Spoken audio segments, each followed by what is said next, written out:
Hey y'all, I'm Elisa, the Scrappy Wife behind ScrappyWife.com, and today I am in my Bible, ready to do a Bible journaling process on the second section of Unyielding Hope from Illustrated Faith. This is their August devotional.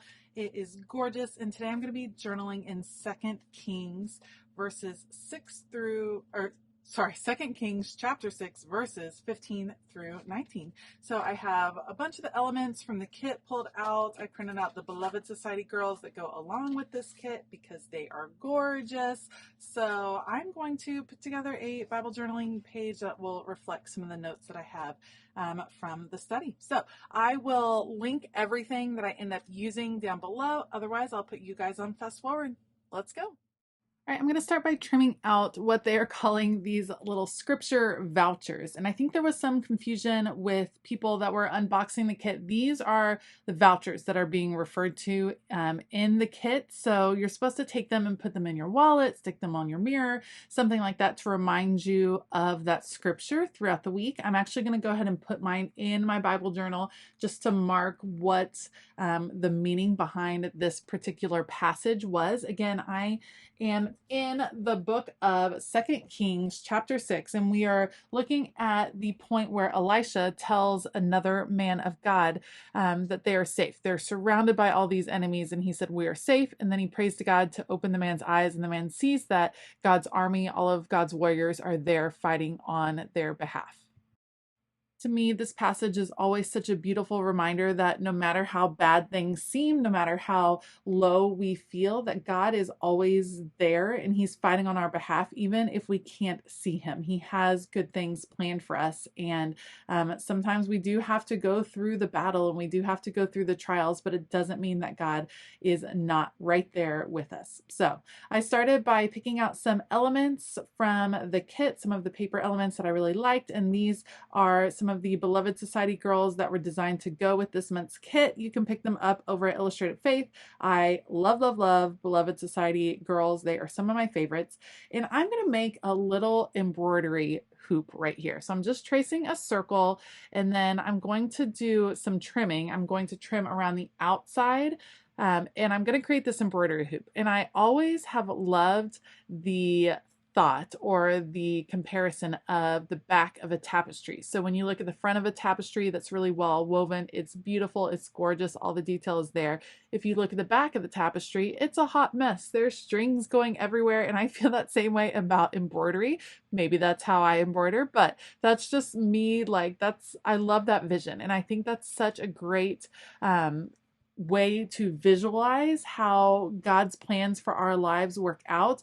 They might be beautiful on one side, and then there's all kinds of direction changes and different messy things that happen in the background on the flip side. And just because it looks messy or feels messy and hard on one side doesn't mean that God is not right there with you through all of those moments. So that's why I'm going to do this little embroidery hoop, and I'm filling it with florals and my Beloved Society girl. And what I'm going to do, she's going to go right there in the middle. I'm going to fill in as much of it as I can with florals, and then I'm going to take a craft knife and go around the edge. And what I'm doing is trying to trim out as if all of these florals were part of the embroidery. If I was really good at cross stitch, then I would definitely cross stitch a little thing and put it in here, but I'm not great at cross stitch. So we're just gonna use paper because that is the medium that I like. So using my craft knife, cutting off these little edges. This one I had to tear just a little bit. I'll clean that up. But I'm going to go all around the edges, trim this off so that you see the full embroidery hoop all the way around.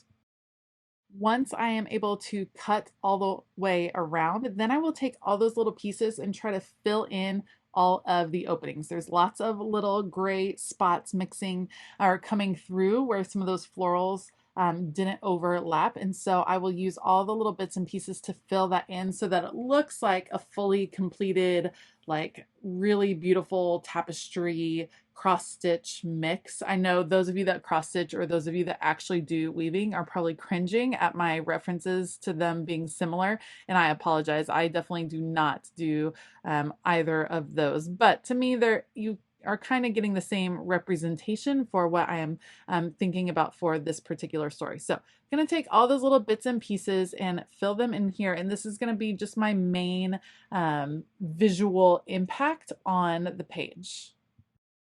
Once I get it all filled in, I do decide to go back with a black marker to kind of trace the edges just to make them a little bit crisper. This made me super nervous because I was afraid I would color in the wrong spot or the marker would slide. So I went really slowly to try to keep it nice and clean looking. But I think it really did help the gray pop a little bit more. I didn't want to go with a wood tone embroidery hoop. I thought the gray matched a little bit better. So that's what I'm going to do here. We're going to add that little black. You can see I'm going to use this pen and I'm going to go super slow because I don't want to mess up around the edges.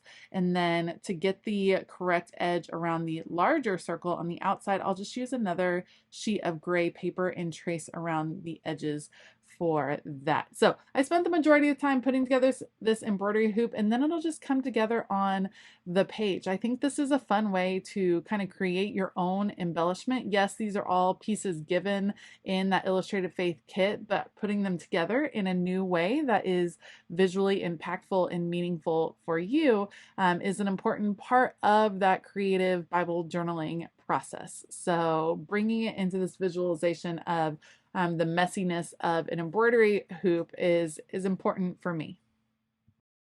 I also love how in each section of this devotional, there's just several opportunities to do journaling. There is a great word study portion in the actual devotional that I'm looking forward to working on.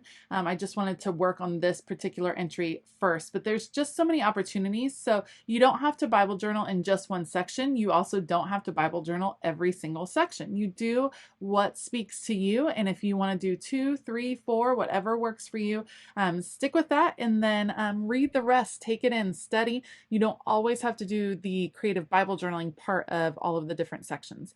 I did want to include the Steadfast word study piece right here, just because that was the word that kind of went with this week's devotional, and that God's love is never changing. It is steadfast. It is constant. And I think that is so important to hold on to in a world that is always changing. God's not going to change. He is going to be there. I'm going to add a little bit of stamping. This is this little plus sign stamp that came in the kit, but I'm actually turning it to the side to look like these little X's that you might see in cross stitch because I wanted to bring that throughout. I'm going to use this pistachio, cracked pistachio, because I think it brings in some of the greens that are in the embroidery hoop. So I'm going to stamp that around the page just to add a little bit of interest in the background. Yes, the embroidery hoop and some of my other pieces do end up covering up some of the words. This again is a Bible that I use just for journaling. This is not my study Bible. I study in a different Bible, so I'm not really concerned if I end up covering up some of the words because I can see those words in other places and apps on my phone and other Bibles, so I'm not losing any of that scripture, you might say. I do always make sure that the scripture that I'm focusing on for that particular journaling entry is always highlighted. You can see it, it never gets covered up. So once I put the embroidery hoop on the page, it feels a little flat to me. I just want to add a little bit of extra interest. And one of my favorite ways to do that is to add in a washi tape ruffle. And that's kind of where you just scrunch up some of your washi tape, make it like a little ruffle and put it on the edge of your page. This is so great because when your Bible closes, it will flatten out. It's not going to be super dimensional, but when it's open, you can play with it. It's tactile. I'm always about interactive spreads that invite me to really dive in physically and with my eyes and my brain. And so I like adding those pieces there. I think it's important for me, the type of learner I am. I am a very hands-on learner. So having those tactile pieces helps draw me into a page.